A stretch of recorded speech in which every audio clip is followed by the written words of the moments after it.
वक्रतुंड महाकार्य सूर्यकोटि समप्रभा निर्विघ्नं कुरु मे देवा सर्वकार्येषु सर्वदा।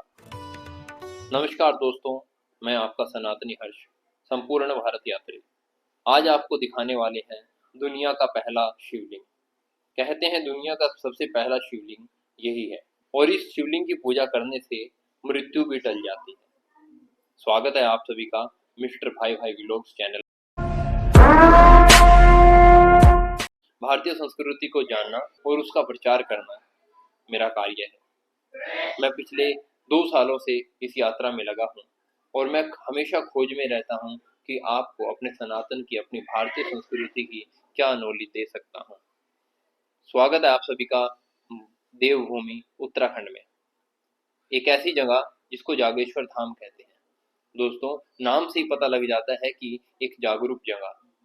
बात है 7वीं शताब्दी की। आदि गुरु शंकराचार्य जी जब भारत भ्रमण पे थे, 4 मठों की स्थापना करी और उसी के साथ में जागेश्वर में आकर धरती का पहला शिवलिंग स्थापित किया, जिसको आज 12 ज्योतिर्लिंग में भी गिना जाता है। इस भूमि पर हमेशा हर मिनट में चमत्कार होते रहते हैं। भक्तों का तो कहना ये है कि जब भी यहाँ से कोई भी व्यक्ति मन्नत मांग कर जाता है तो दरवाजे से बाहर निकलते ही उसकी मन्नत संपूर्ण होने लग जाती है।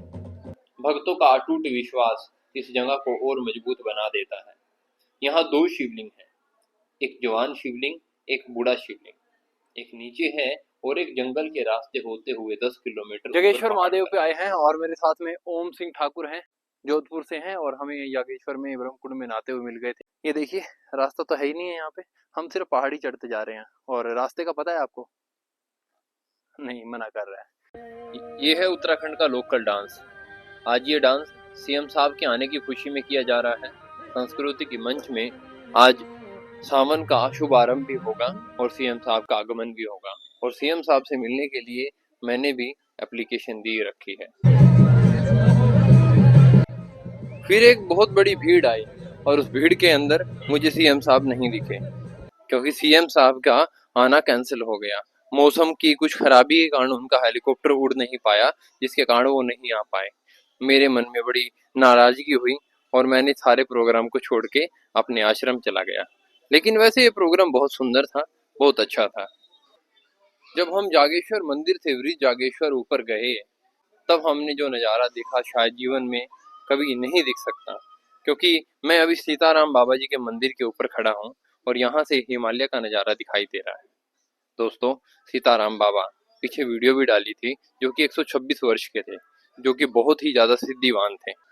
इन सारी चीज़ों के दर्शन करने के बाद में मेरे सामने एक बड़ी समस्या खड़ी हो गई। वो थी आजीविका की। उत्तराखंड में बिजनेस बिल्कुल जीरो होता जा रहा था।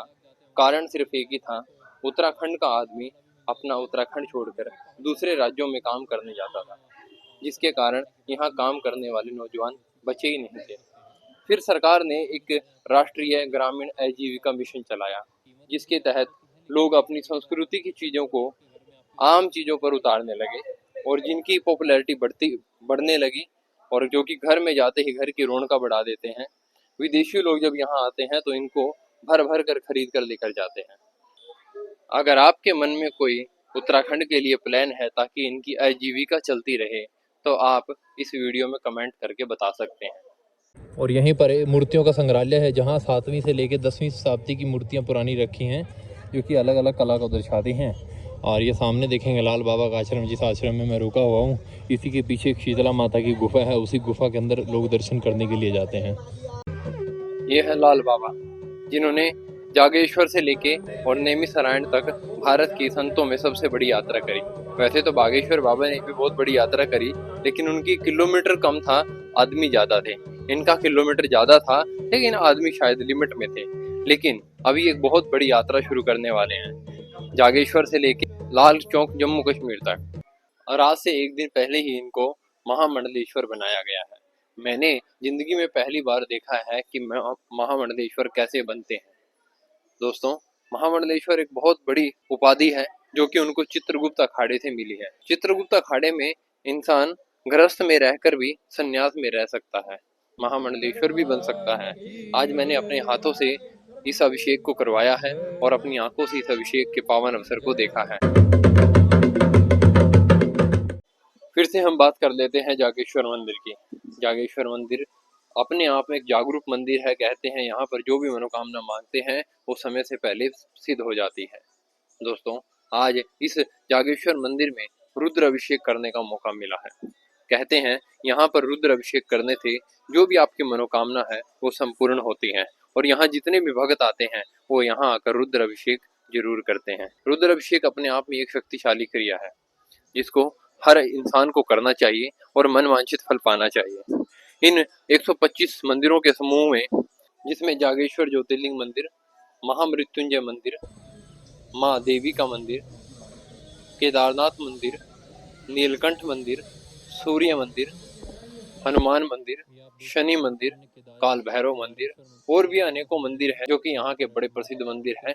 लेकिन इन मंदिरों में जाने से पहले हमको एक बहुत अच्छे पवित्र ब्रह्म कुंड में स्नान करके इस मंदिर में जाना होता है। यहाँ स्नान करने के बाद में ही सप्तऋषि वहाँ अंदर दर्शन करने जाया करते थे। ये शिव और पार्वती का एक स्वरूप बताया जाता है इस पेड़ को।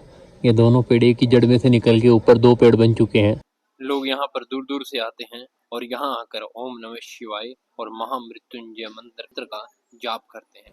कहते हैं यहाँ पर महामृत्युंजय का जाप करने से मौत भी टल जाती है।